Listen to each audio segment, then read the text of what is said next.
New Zealand बामुकाबला Bangladesh 3 one day मैचों की series का दूसरा वनडे मैच जो क्राइस्टचर्च में खेला गया।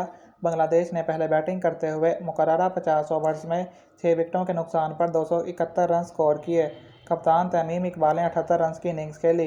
मुशफिकुर रहीम 30 में आउट हुए। मोहम्मद मिथुन ने लो ऑर्डर में बैटिंग करते हुए नाकाबिले शिकस्त 73 रन की इनिंग्स खेली। न्यूजीलैंड की तरफ से ट्रेंट बोल्ट, मैट हेनरी और काइल जेमिसन ने एक एक विकेट हासिल की।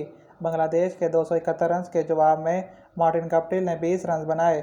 मुस्ताफिजुर रहमान ने कॉटन बोल्ट आउट किया। डेविड कॉनवे, जो अपने कैरियर का दूसरा मैच खेल रहे थे, उन्होंने 72 रन की इनिंग्स खेली। विलियमसन की इंजरी की वजह से टॉम लैथम टीम की कैप्टनसी कर रहे थे। टॉम लैथम ने शानदार 110 रन बनाए, जिसकी बदौलत न्यूजीलैंड मैच जीतने में कामयाब हुआ। सेंचुरी स्कोर करने पर टॉम लैथम को मैन ऑफ द मैच का अवार्ड दिया गया।